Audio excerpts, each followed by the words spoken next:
Acts 1, verse 26. Then they cast lots, and the lot fell to Matthias, and he was added to the 11 apostles. I am a pastor in a Presbyterian church at Streetsville in Mississauga, Ontario, Canada.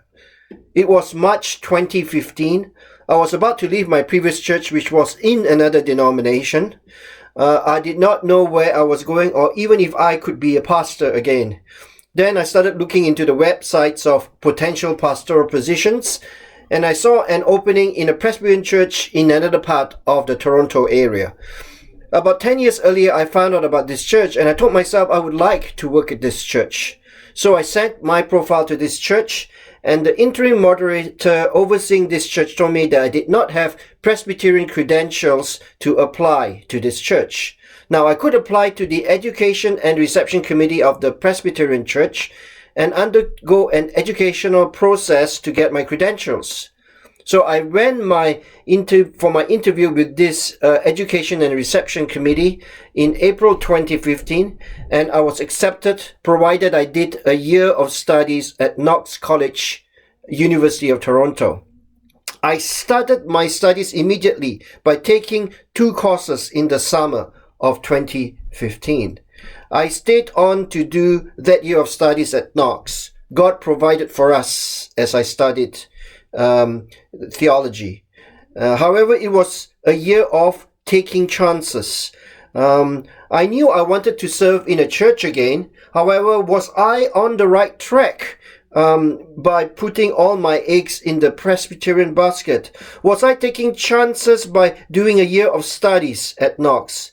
Is this risk worth it? All these thoughts came to my head as I spent that year and a half in transition. It was a year of true struggle in prayer over these issues, over these doubts, over these questions.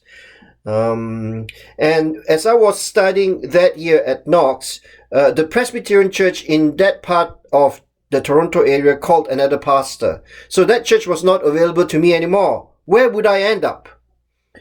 In the last part of Acts chapter 1, and Acts is the 5th book in the New Testament of the Bible, in Acts chapter 1 verses 15 through 26, Peter and the other followers of Jesus discovered that there is a need to replace Judas as the 12 apostles. And as they made this decision, they took risks by casting lots at the end of the process.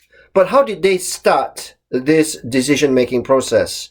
First of all, they got about 120 people of the followers of Jesus, and Jesus had ascended to heaven by then, and they all congregated together in the upper room of a building in Jerusalem. And as they talk and propose people, they narrowed the list to 2 people: Joseph, called Barsabbas, also known as Justus, let's call him Joseph, and Matthias. Then they prayed this prayer: Lord, you know everyone's heart. Show us which of the 2 you have chosen to take over this apostolic ministry which Judas left to go where he belongs. Acts chapter 2 verse 24.